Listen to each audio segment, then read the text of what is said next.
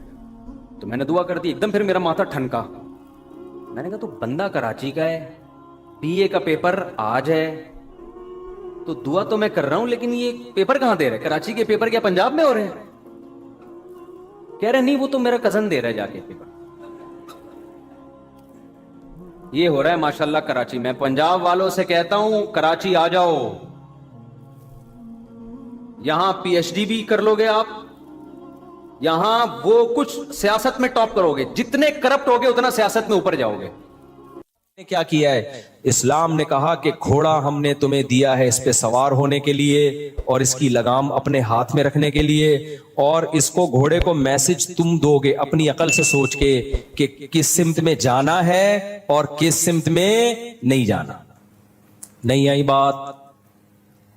اب آپ نے کیا کیا, گھوڑے پہ بیٹھے, اگلا پوچھ رہا ہے یار تم پیدل کیوں نہیں جا رہے؟ آپ نے کہا میں اس لیے پیدل نہیں جا رہا کہ گھوڑا گھنٹوں کا سفر منٹوں میں طے کرا دے گا, اس پہ جب بیٹھوں گا تو ایسے جیسے میری دم میں آگ لگ گئی, دم میں الگ سے مجھے آگ لگانے کی ضرورت نہیں. گھوڑے کی دم میں ویسے ہی آگ لگی ہوئی ہوتی ہے, ذرا سا وہ ایڑ لگاؤ نا تو ایک دم اسپیڈ مارتا ہے, تو مجھے اپنی دم میں آگ لگانے کی ضرورت اب نہیں ہے. اب آپ بیٹھ گئے, اب آپ سے اگلا پوچھ رہا ہے جانا کہاں ہے, آپ نے لگام کدھر کو موڑو گے؟ آپ کہو گے یار یہ میں نے ابھی تک اس بارے میں کوئی سوچا نہیں, جہاں گھوڑا کہے گا وہاں جاؤں گا میں. اب بتاؤ منزل پہ پہنچو گے یہ بیڑا غرق ہو جائے گا, گھوڑا آپ کو کھائی میں گرا سکتا ہے, وہ آپ کو آپ کی منزل سے دور لے جا سکتا ہے.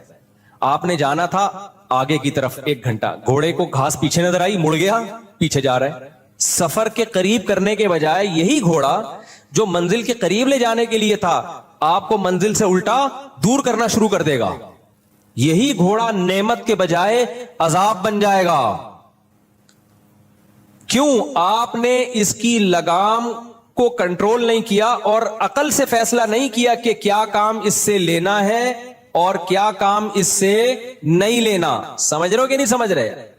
یہ عقل نہیں فیصلہ کر رہی ہے, یہ آپ نے گھوڑے پہ چھوڑ دیا ہے. تو خوب سمجھ لو, اللہ نے ہمیں خواہشات کا ایک سمندر دیا ہمارے دل میں. اللہ نے کہا عقل سے اس خواہشات کو کنٹرول, یہ خواہشات تمہیں موٹیویٹ کریں گی, یہ فیول کا کام دیں گی, یہ تمہیں بہت سارے کام کروائیں گی تم سے. تو عقل سے فیصلہ کرنا ہے کہ خواہشات کو کہاں لے کے جانا ہے اور کہاں لے کے نہیں جانا. ہم خواہشات کے گھوڑے پہ سوار ہو کے خواہشات سے پوچھ رہے ہوتے ہیں کہ بتا کیا کرنا ہے آج, تو خواہش کہتی ہے فلم دیکھنی ہے, فلم دیکھنے بیٹھے. ایک آدمی نے بتایا میں انٹرنیٹ پہ فوش فلمیں دیکھتا تھا, پوری رات گزر جاتی تھی, سارا دن سوتا رہتا, پھر پوری رات, کئی مہینے میں نے زندگی کا وہ بہترین حصہ جس میں میں کوئی زبان سیکھ سکتا تھا, کچھ پڑھ سکتا تھا, کوئی بزنس کر سکتا تھا, صحت بنا سکتا تھا, جم جا سکتا تھا, 20 کام میں نے انٹرنیٹ پر فوش فلموں کی بھیٹ چڑھا دیے. اور یہ کہ لبرل آدمی تھا, دیندار آدمی کی بات نہیں کر رہا میں, جس کا واقعہ میرے سامنے دیندار نہیں تھا, یہ لبرل سیکولر آدمی جو مذہب کو نہیں مانتا تھا. کہہ رہے میں نے کہا یار مذہب میں حرام ہو یا نہ ہو, کہہ رہے میں مذہب کو نہیں کو فالو کرتا, لیکن اس سے زندگی کا بیڑا غرق ہو رہا ہے. کہہ رہے میں نے ایسا عزم کیا کہ وہ کام کر کے دکھایا جو آج نوجوانوں سے, جس کو جب کہا جاتا ہے نا فوش فلمیں دو چھوڑ دو, کہہ رہے ہمارے لیے ممکن نہیں ہے. کہہ رہے میں نے وہ ناممکن کو ممکن کر کے دکھایا. میں نے کہا ایسی کی تیسی اس کو میں اپنی زندگی سے ہمیشہ کے لیے نکالوں گا.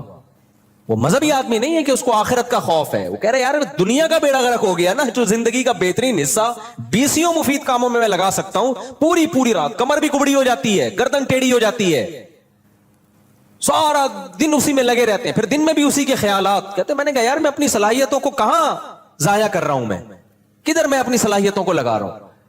تو بعض لوگوں کو اللہ نے عقل دی ہوتی ہے, ان کو پتا ہوتا ہے کہ بھائی خواہشات, عقل بتائے گی کون سی خواہش پوری کرنے کی ہے اور کون سی پوری کرنے کی خواہش بولو نہیں ہے. ہم کیا کر رہے ہیں, میجورٹی کیا کر رہی ہے, گھوڑے پہ بیٹھ کے گھوڑے سے کہہ رہے ہیں بتا کیا کرنا ہے, جدھر تیرا دل چاہ رہا ہے وہاں چل,